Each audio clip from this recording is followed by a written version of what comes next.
tarde para você que está em casa, está assistindo o nosso programa e o nosso assunto para este primeiro bloco é sobre síndrome de Down. A melhor arma contra o preconceito é o conhecimento. E é por isso que eu convidei aqui a Paula Renata Faveta Denardi e o Ricardo Luiz Denardi, eles que são pais de um menino que tem síndrome de Down e eles fazem parte do grupo AEL em Limeira, que são os Amigos Especiais de Limeira, e eles estão juntamente aí com o Hospital Unimed de Limeira, trazendo uma palestra que vai acontecer no dia 22, no sábado, em Limeira, lá no Teatro Nair Belo, no Parque da Cidade.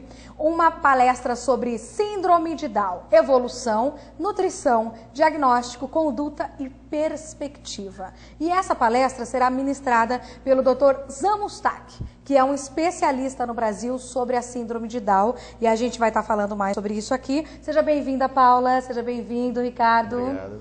Conta um pouquinho pra gente como é a convivência com Down, com a criança, no caso, o filho de vocês, que tem Down. É maravilhoso, né? No começo tem aquele susto, né? Porque você fica, tudo que é desconhecido, a gente fica apreensivo, né? Mas depois, no decorrer do tempo, você vê que é tudo normal. Certo. Né? O desenvolvimento se dá, só tem que estimular um pouquinho mais, né? Mas acontece tudo normal. Só eu costumo dizer que é um pouquinho mais devagar. Mas em algumas coisas, porque outras são muito espertas. E a gente sabe que para as mães é um pouco mais fácil a aceitação, porque a gente carrega os 9 meses, enfim, tem toda aquela coisa do amor já preparado para a gente poder dar tudo certo, para a gente amar aquela criança, independente de como ela seja. E aí para os pais, no seu caso, Ricardo, como foi essa aceitação? Realmente no primeiro momento é um choque, né? A insegurança de como seria lidar com o filho com a síndrome de Down, mas ao mesmo tempo que vem todo esse medo, essa insegurança, com o passar do tempo isso vai nos fortalecendo, ou seja, o contato com o nosso filho, a superação que ele tem a todo dia, isso na verdade fortalece a gente. Isso é muito bom. Isso é importante a sociedade saber. A proximidade com pessoas com deficiências nos inspiram, nos dão força para que a gente supere os nossos obstáculos no dia a dia, né? Eles são capazes de fazer coisas que a gente duvida que a gente mesmo é capaz de fazer, né? Com toda certeza. Então isso inspira, isso nos dá força e é muito gratificante, né? A gente costuma dizer que é um presente que a gente ganhou. Mesmo porque, gente, ser diferente é ser legal, não é? Ser diferente é ser normal, é ser uma pessoa comum, porque às vezes a gente acha, não, mas aquela criança é diferente. Na verdade, é só o físico que é diferente. Porque se a gente for analisar, eles são tão mais evoluídos do que a gente, eles têm um poder de percepção tão maior do que a gente tem, que a gente acaba colocando o preconceito em primeiro lugar e não observando alguns detalhes, que na verdade eles nos mostram sempre e em cada coisa que acontece. A gente teve aqui o ano passado o pessoal da família Down, aqui de Americana, veio a Simone com o esposo e mais a filhinha, a Duda, ela tacou o terror aqui no nosso estúdio. E eles são muito hiperativos, né? E, na verdade, essa palestra do Dr. Zan vai falar muito sobre isso, sobre a perspectiva, sobre a conduta e essa evolução da criança com Down. Porque muitas vezes acha, tipo, porque aquela criança tem Down, eles não vão se evoluir direitinho, eles não vão ter um certo conhecimento, e é aí que as pessoas se enganam com o preconceito, né? E é importante ressaltar também que, assim, as pessoas costumam generalizar. Sim. Né? São amorosos, alguns são muito bravos, e não é, cada um tem a sua personalidade, assim como nós também, né? Então tem dia que não tá bem, tem dia que tá super bem, e assim, é importante ressaltar mesmo que eles também têm as suas características diferentes. Mas na verdade eu acho até, Paula, que eles não são bravos. Mas eles são comuns. Exatamente. Porque, na verdade, a gente precisa ser como a gente é. A gente não tem que ser legal com todo mundo nem toda hora, né? Então, eu acho que eles estão corretíssimos, pelo menos nesse ponto, porque todas as crianças que eu conheço e os adultos que eu conheço que têm Down também, eles são dessa forma. Você gostou, você não gostou, o problema é seu. Não é assim? Exatamente. Então eu concordo também com essa forma de agir e pensar deles. Agora me fala sobre essa palestra. A gente sabe que vai ser uma palestra gratuita, 1 litro de leite que vai ser entregue aí na entrada do evento e vai ser doado para a Casa da Criança Santa Terezinha. Você puder mostrar aqui para mim, Lala, para a gente poder falar sobre essa palestra. Vai acontecer no dia 22, nós não temos mais vagas. Já estamos na semana do evento, não temos mais vagas. Mais vagas. Sim. Existe uma lista de espera, né? Uhum. Mas não sei se a gente vai conseguir atender toda ela. Entendi. Nós temos aqui o telefone de contato, que é o 3404-8057, que é direto da Unimed, onde o pessoal pode tentar deixar o nome na lista de espera. Pode tentar, não quer dizer que você vai conseguir assistir. Mas essa vai ser pelo menos a primeira de muitas que vão chegar. Com certeza. Pretendemos trazê-lo mais vezes. Certo. E além disso, além dessa super palestra que vai tratar muitos assuntos sobre Down, a gente tem também uma exposição que vai acontecer lá no Shopping Pátio Limeira, com as crianças, porque no dia 21 de março é o dia da comemoração ao Dia Internacional da Síndrome de Down. Então, o que vai acontecer? O que esses pais se reuniram para fazer em Limeira? Uma exposição de fotos dos filhos. Tem aí algumas imagens que você está vendo, que é a filhinha da Ivonete, como é o nome dela? Luísa. A Luísa, que são as fotos que estarão nessa exposição. E quantas crianças foram fotografadas? A princípio já tem umas 20, 25. 25 crianças. Lembrando que a exposição será aberta no dia 14, no horário de funcionamento do shopping. Todas as crianças poderão ir lá ver, conhecer. Você pode levar os seus filhos, você pode ir lá conhecer também, fazer parte dessa campanha gratuitamente também, essa exposição. Tá. E como foi para eles, para as crianças serem fotografadas, Ricardo? O Henrico tem uma personalidade assim muito interessante. Tudo que expõe as outras pessoas é uma pessoa bastante espontânea, né? Bastante. Então ele realmente deu um show no dia que foi tirar foto. Verdade. A Michelle falava, Henrico, faz tal pose. Ele, não. Ele, com a bola, ele que queria fazer as poses. Eu falo, pronto, ele já está se sentindo, né? Ele já era o modelo. Já era o modelo, porque ele que começou a fazer as poses lá. Legal. E aí foi, ficou super bonita. E como funcionam além... Deixa eu só mostrar esse álbum aqui que vocês fizeram. Que álbum é esse, hein? Conta. Esse é um álbum dos nossos encontros. Sim, né? Deixa eu mostrar a capa aqui. Que tem as fotos dos nossos encontros. Foi um presente. Aqui está a Ivonete com a Luísa. É. Aí nós temos... Opa, desculpa. Aqui nós temos a El, Amigos Especiais de Limeira, Mãe Especial. Esse aqui, então, são as fotos de todos os encontros de vocês. Certo. Olha só, síndrome de Down não é uma doença, mas sim uma alteração genética, ou seja, uma condição em que o indivíduo tem 47 cromossomos nas células em vez de ter 46, que é aquilo que a gente já falou numa outra oportunidade aqui. Inclusive, o marido da Simone trouxe pra gente também algumas cartilhas que tem do governo federal e do governo do estado falando sobre isso. Gente, ser diferente é super legal, vamos falar sério. Eu gosto de ser diferente, de pessoas diferentes também. E esse daqui é o Henrico, como você já viu aí no vídeo. E olha o estilo do garoto, gente. Esse garoto vai ser artista de televisão, né? Ele adora. Ele é estiloso, ele é estiloso. Onde acontecem os encontros de vocês? Então, geralmente as nossas reuniões são feitas na casa da Ivonete e os encontros a gente faz em creche, que foi a Estela Maria que foi doada, na Estela Regina. Sim. O espaço para a gente fazer, né, alguns encontros. Outros foi feito no condomínio da Luciane, que é uma das mães também que faz parte do grupo. Sim. E aí cada hora a gente vai...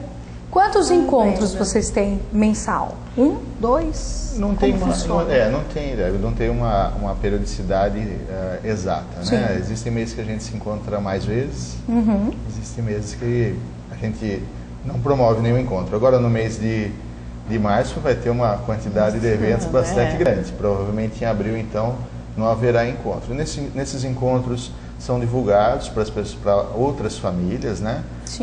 Esses encontros que acontecem na creche aí, as mães também têm atividades especiais para elas, para poder estar interagindo com as outras mães, trocando experiências. É um momento também que elas se sentem muito seguras em relação a expor o que sente. É muito bacana. Além das atividades também para as crianças, não é só crianças, lembrando que o grupo tem adultos também, né? Então, para quem tem síndrome de Down e adulto também é convidado a participar desses encontros. Tem atividades para todas as idades, na verdade. Se, por exemplo, eu sou uma mãe, tenho um filho com Down e eu gostaria de fazer parte do grupo de vocês. Sim. Como funciona essa interação, essa entrada da pessoa, de uma nova pessoa para o grupo de vocês? Como que funciona? Qualquer pessoa pode participar, pode conhecer? Sim, pode sim. Olha, ainda a gente não tem uma página na internet, mas isso está sendo feito nesse momento. Então, o canal de comunicação principal hoje é o Facebook. Sim. Então, nós temos o Facebook Amigos Especiais de Limeira. Sim. Pode curtir a página. Curtir a página, que ali vocês vão ter não só informações sobre as reuniões, como informações sobre legislação, que é uma atividade do grupo bastante intensa, sobre informações desse universo Down, que vai desde novidades do mundo acadêmico, científico, de outras associações como do calendário Down do Rap Down. Então, é uma página ali do Facebook onde tem realmente uma quantidade de informações bastante interessante. Então, é o caminho de entrada a princípio. Pode curtir lá no Facebook, que vai ser muito bem recebido. Quando as mães recebem, Paula, o diagnóstico, vou ter um filho com Down, a gente sabe que, querendo ou não, acaba sendo um choque, não é? Por mais que as pessoas não tenham aí o preconceito, mas acaba sendo um choque, principalmente para a mãe, para o pai, para as pessoas que vão conviver diretamente com essa criança, com essa pessoa com Down. A gente sabe que você tem uma filha que não tem Down. Isso. A sua filha é mais nova ou mais velha? Mais nova. Mais nova. E como ela lida com isso com o irmão? Super tranquilo. É? Ele se sentiu rejeitado quando chegou a irmã? Não?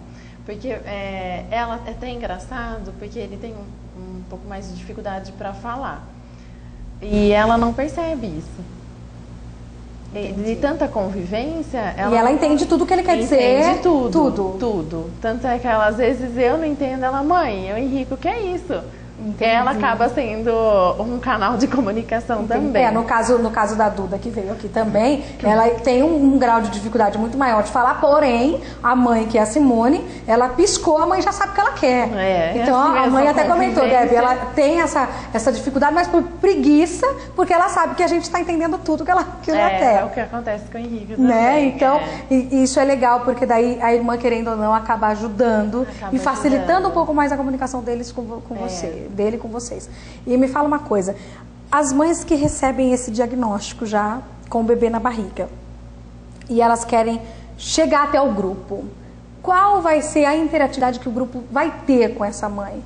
A princípio de aceitação, a princípio de como ela vai lidar com isso, como vocês vão interagir com um caso desse, por exemplo? Nós estamos fazendo bastante esse papel de conversar com esses pais, né? Porque no começo é aquele choque. E depois, a hora que a gente mostra o convívio com os nossos filhos, mostra o desenvolvimento deles, aí eles vão se tranquilizando mais. Entendi. Né? Porque fala, caramba, não é tudo isso. Né? Porque, a princípio, quando você passa, você não tem noção do que pode acontecer. Né? Quando tem esse convívio, né? A gente mostrando para os pais esse convívio da criança inserida na sociedade, na escola, e aí fica mais tranquilo. Seu filho frequenta escola normalmente? Escola normalmente, está na 4ª série. Legal. E a convivência dele com os amigos também é normal? Normal. Os amigos vão em casa, dormem em casa.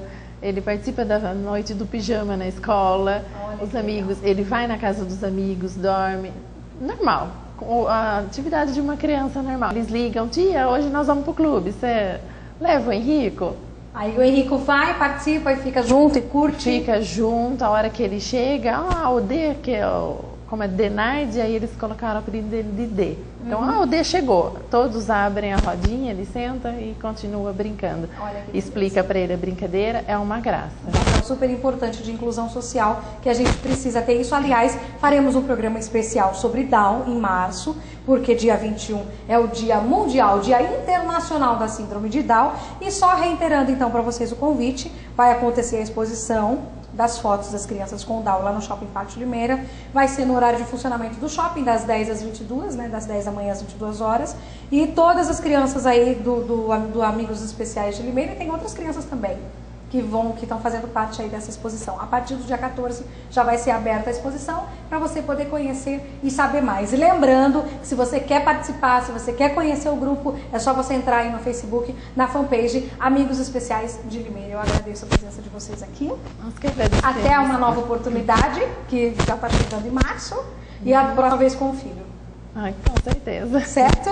Agradeço muito. Obrigada mais uma vez, viu? Obrigada. E você, não sai daí que eu volto já já com mais assuntos interessantes. Não sai daí.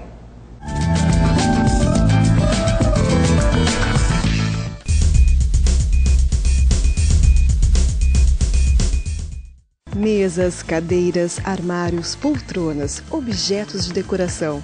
Na MP Mobiliário Corporativo, você encontra o item ideal para o seu escritório e até para a sua casa. Com um showroom de 850 metros quadrados, estacionamento próprio e atendimento especializado, a MP está pronta para oferecer a melhor solução para o seu projeto. Rua Dr. Cândido Cruz, 112, Americana, 3461-5256. Chocolate Restaurante. Cardápio diferenciado todos os dias. Sempre uma variedade de saladas, vários tipos de carnes na churrasqueira, atendimento VIP, estacionamento próprio e ambiente climatizado. Venha conferir. Rua Guglielmo 44, atrás do Colégio Politec. www.chocolate.com.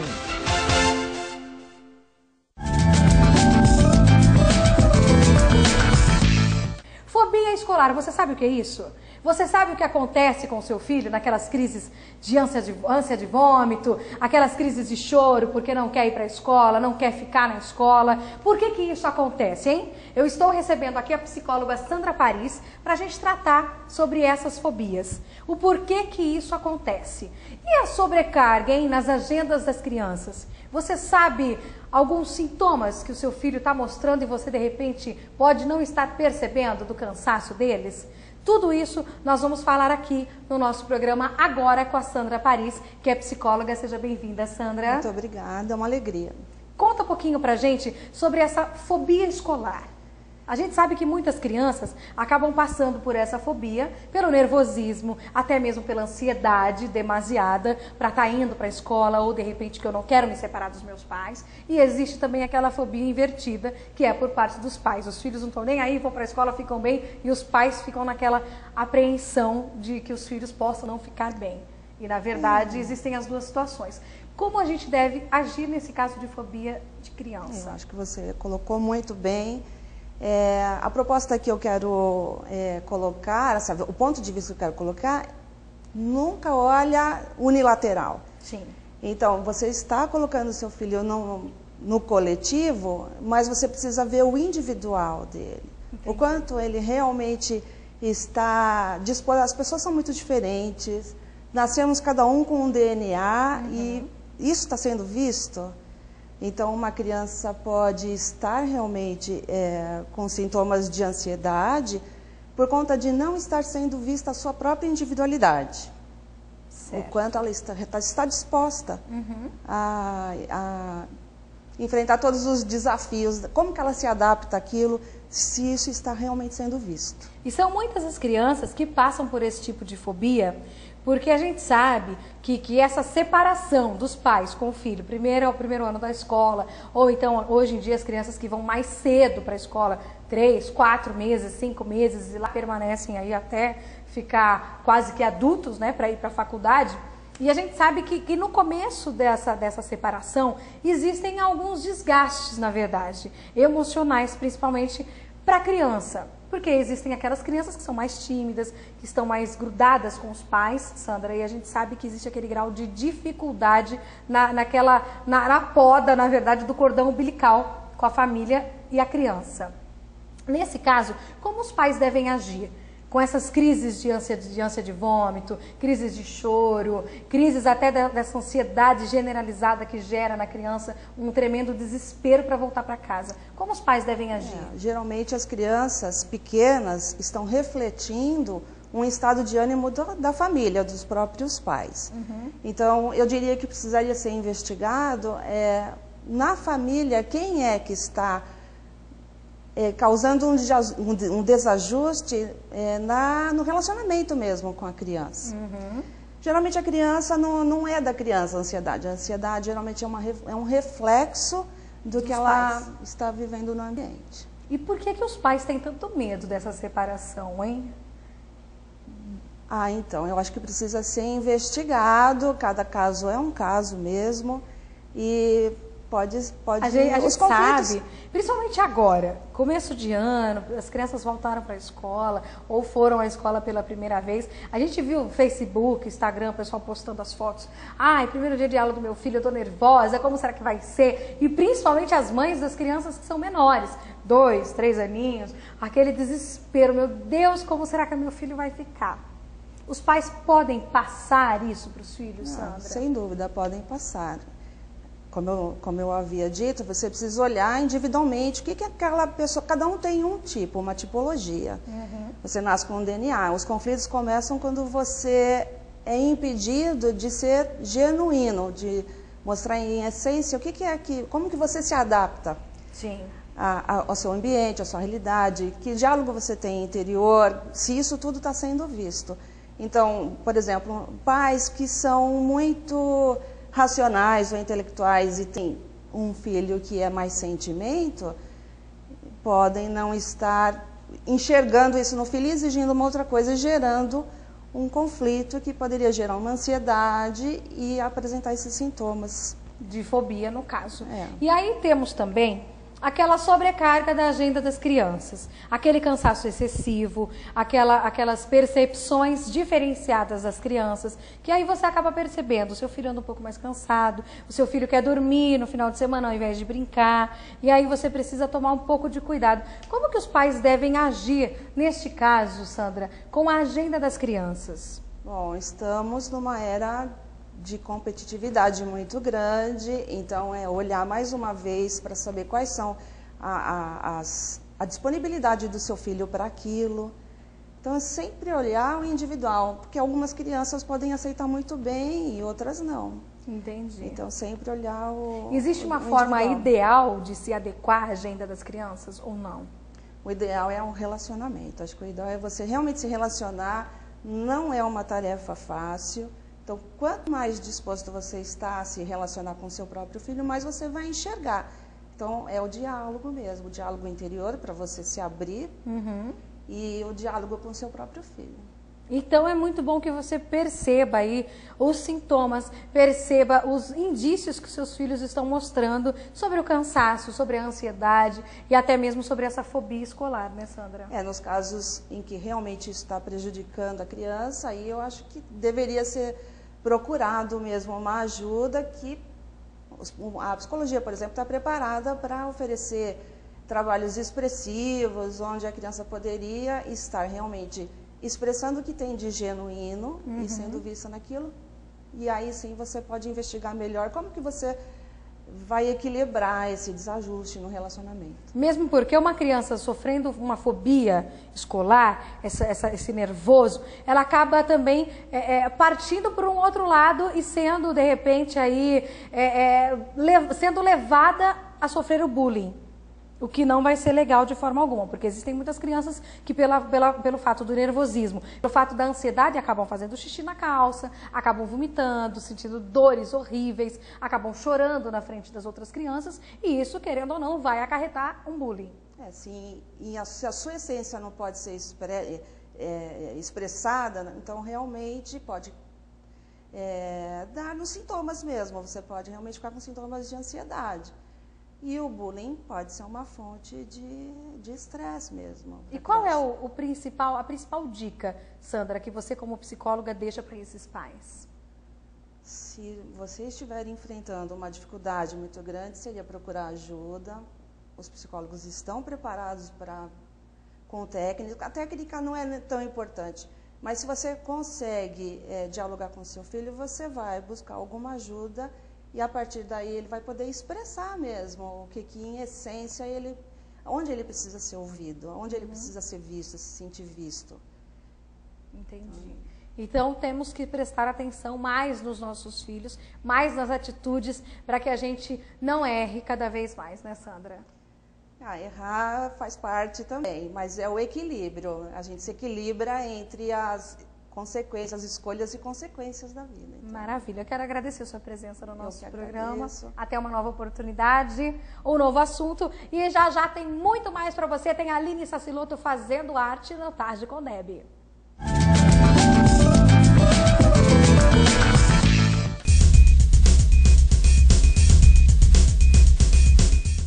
Chocolate Restaurante. Cardápio diferenciado todos os dias.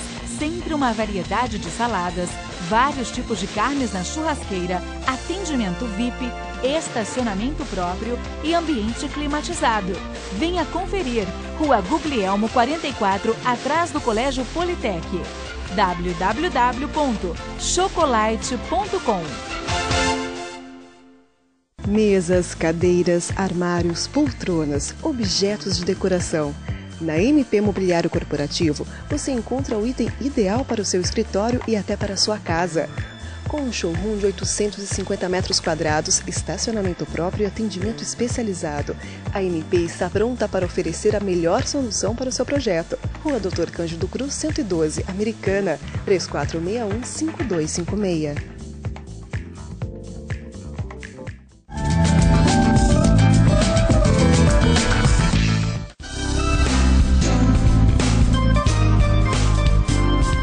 Oi, Deb, tudo bem? Você não sabe quem está aqui hoje. Ela voltou.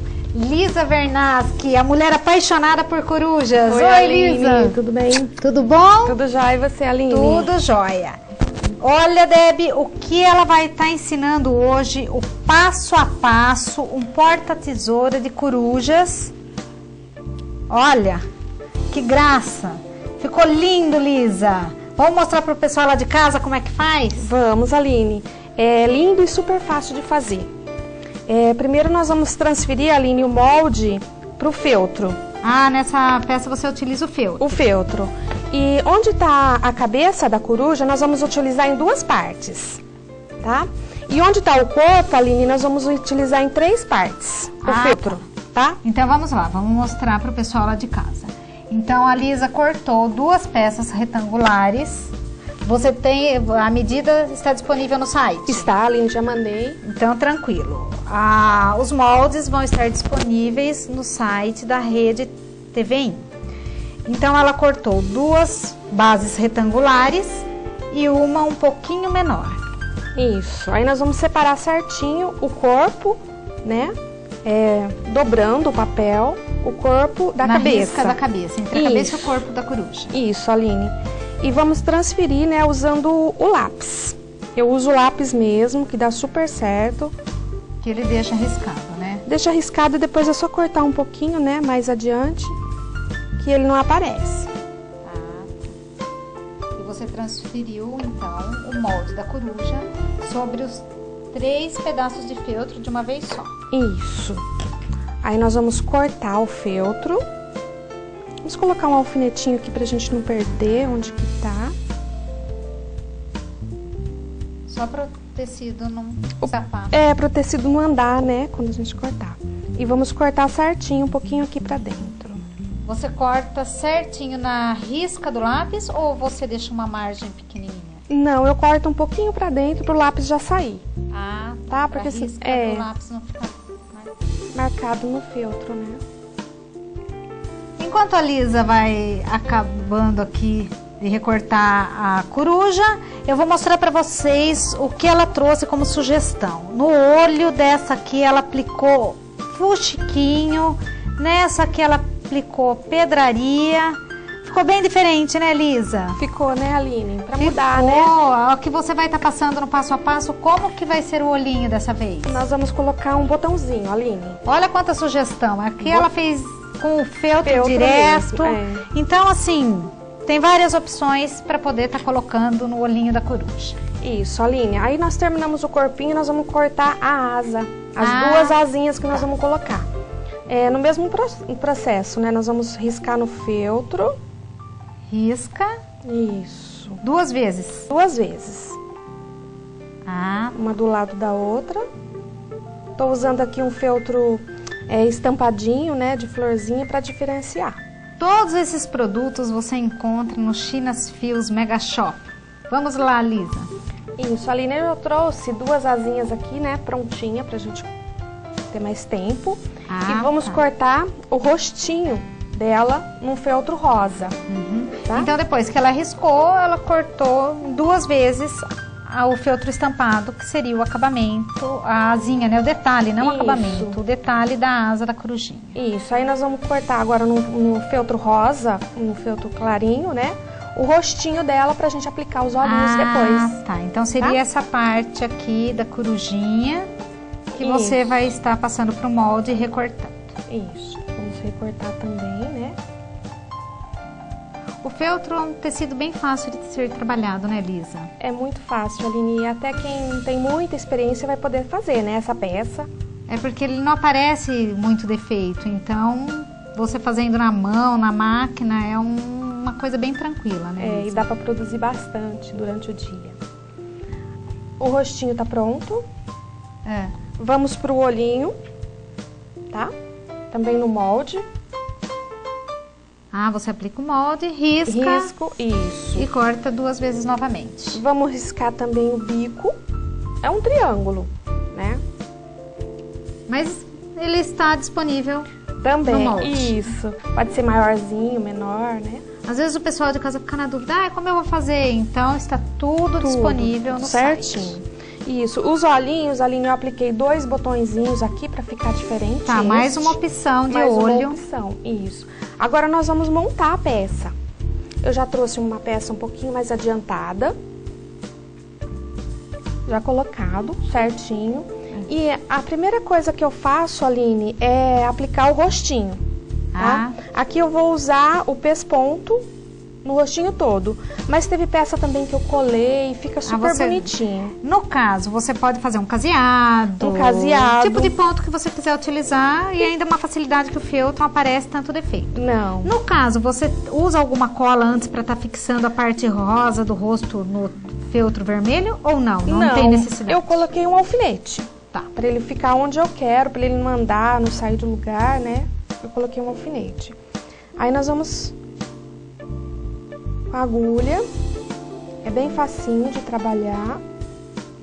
E aí, no caso, você utilizou uma linha mais grossa, né? Não seria a linha de costura. Não, eu tô usando aqui a linha de crochê. Né? Vamos fazer na peça toda. Com tanta opção de linha, pode até estar utilizando também a linha do ponto cruz. Fica lindo também, já usei também várias peças. Aí vai da criatividade, né, Lisa? Isso. Depois que aplicamos o rostinho, Aline, nós vamos pro corpo, né? Aplica todo o rostinho, faz o acabamento. Todo o rostinho. Colocamos as asinhas nos lugares, o bico já certinho. Tá, vamos mostrar lá pro pessoal de casa como que a Lisa deixou.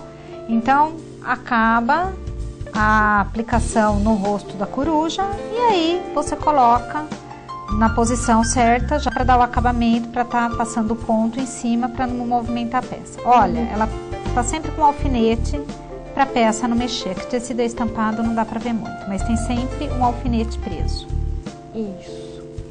Aí, Aline, eu começo aqui por essa parte. Né? Pela parte superior do corpo. Então, seria aqui aonde vai introduzir a tesoura. Isso mesmo. Então por essa borda aqui. Isso. E já vamos colocando a asa, ela já entra tudo no processo, né? Então ela já fica bem presa e não sai do lugar.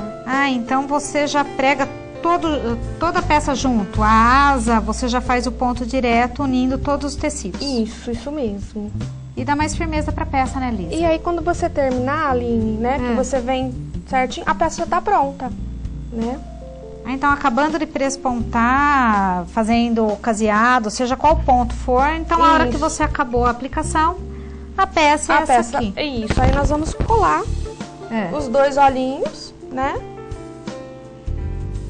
E eu colo assim em casa, Aline, eu colo com cola quente, cola silicone. No caso do botão, Lisa, também seria uma sugestão tá pregando direto, não poderia ser? Prega direto no tecido e faz o acabamento só em volta da parte clara, ou cola. Isso, olha, não seria interessante? Eu já preguei, tá vendo? Ele aqui, uma linha, né? E eu colo, né? Aqui. Mas também pode usar, né? O fuxico, pode usar agulha pra colocar. E fica essa linda coruja. Passa a tesoura pra mim, Lisa, fazendo favor. Obrigada. E você introduz e deixa o seu cantinho mais charmoso. Lisa, você tem um telefone, um e-mail que o pessoal possa estar entrando em contato, comprando suas peças? Tenho, Aline, meu e-mail, né? lisa.vernasque@gmail. Lisa, muito obrigada. Obrigada. Foi um prazer. Da próxima vai ser coruja de novo? Não, vou mudar. Mas coruja é sempre muito bem-vinda. Olha os broches da Lisa, que coisa mais linda. Obrigada. Tudo é muito bonito, Lisa. Parabéns, muito sucesso. Obrigada, muito obrigada. Aline. Obrigada a você, Aline. Gostou? Muito fácil, né? Até a próxima. Beijo pra você e pro pessoal de casa.